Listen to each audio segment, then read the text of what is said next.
Նախորդ դարասկզբի ազգային ազատագրական պայքարի ամենավառ ու կարևոր դրվագները ինքնապաշտպանության հերոսական ճիգերը և փետրվարյան ապստամբության հայտնի ու նորահայտ իրողությունները բացառիկ փաստագրական արժեք են հաղորդում խմբապետ Մարտիրոս Աբրահամյանի Պաշկառնեցի Մարտիրոսի հուշագրությանը։ «Իմ հիշելի հուշերը» վերնագրով և բարձրակարգ տպագրական որակով գիրքը խմբապետի հուշագրության հայաստանյան առաջին հրատարակությունն է, որը խորհրդանշորեն լույս է տեսել փետրվարյան ապստամբության 95-ամյակի օրերին։ Հուշագրության խմբագիր և առաջաբանի հեղինակ Վարդան Պետրոսյանի գնահատմամբ սա անօրինակ նվիրումի ու խիզախումի պատմություն է։ Մարտիրոսը մեզ ներկայանում է որպես նախ դաշնակցության նվիրյալ մարտիկ և ազգային ազատագրական պայքարի նվիրյալ մարտիկ, որը երբեք չի խուսափել որևէ հանձնարարությունից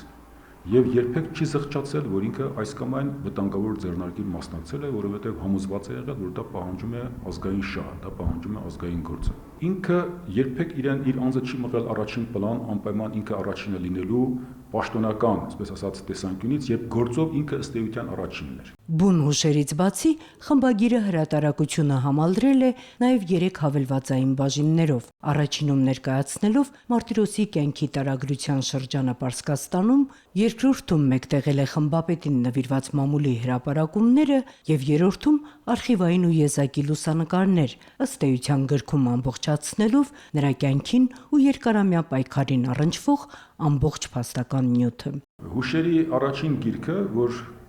կոչվում է հենց «Իմ հիշելի հուշերը», որը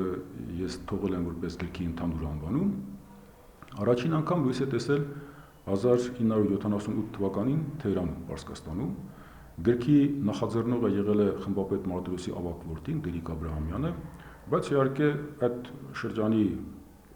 պրոֆեսիոնալ խմբագիրներ աշխատել են, առաջաբաններ են գրել։ Երկրորդ գիրքը Փետրվարյան ապստամբությունը Թեհրանում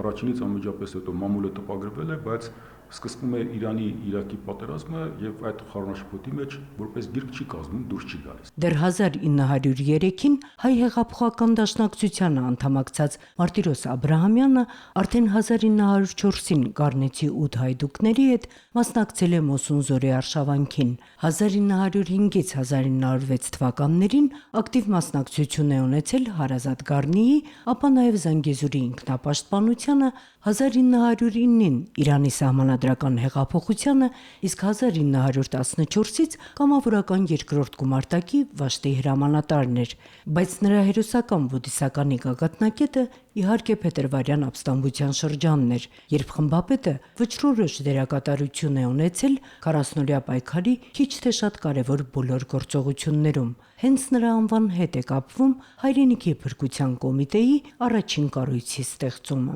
Վերադառնալով Լեռնահայաստանից Տաթևում, եթե չեմ սխալվում, Մարտիրոսը ճանապարհին հանդիպում է Գարեգին Նժդեհին։ Ինքը հենց տալիս է Հայրենիքի փրկության կոմիտեի գաղափարը։ Ասում է, որ ինչ որ կձեռնարկեք, կուսակցական անվանում չտաք, որովհետև կուսակցական անվանումը կարող է ոչ կուսակցական զինվորական տարրին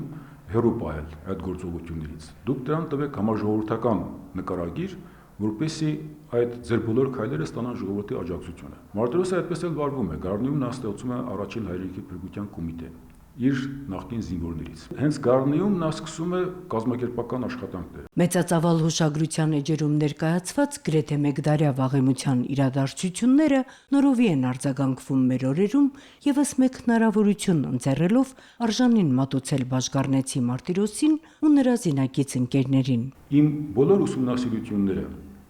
ինձ բերել են այն համոզման, որ պատահական չէ իսկապես ժողովրդի մեջ տասնամյակներ շրջանառված տեսակետը, որ փետրվարյան ապստամբության մեջ բացառիկ է եղել Մարտիրոսի, բացառիկ է եղել Խնկոյի, որ Մարտիրոսի գլխավոր զինակիցն է եղել, օգնականն է եղել բոլոր այդ գործողությունների ժամանակ եւ առհասարակ Բաշկառնեցի դերակատարությունը։ Խմբապետ Մարտիրոսը ունեցել է համոզումը, որ Գառնին իր հայրենի գյուղը իրեն անվերապահ կաջակցի, այդ համոզումը իր մեջ եղել է, եւ նաեւ հաճախ ապրել է մեծ ցավ, որ ինքը իր ակտիվությամբ գառնեցիներին զոհաբերելու գնով կարողացավ հասնել փետրվարյան ապստամբության փետրվար 18-ի հաղթանակին, բայց այդ հաղթանակը վերջնական չեղավ։ Նախորդ դարասկզբի 2 տասնամյակների համազգային կարևորության գրեթե բոլոր պատմական զարգացումների համապատկերում Մարտիրոս Աբրահամյանն իր հուշերում ստեղծել է ազգային հերոսների, նվիրյալ հայերի ու կուսակցական գործիչների կերպարների մի իսկական պանթեոն, ովքեր անգամ մեկ դար անց օրինակելի պետք է լինեն ցանկացած քաղաքական ու պետական գործչի համար։ Նունե Ալեքսանյան, Էդգար Դավթյան, Առաջին ալիք։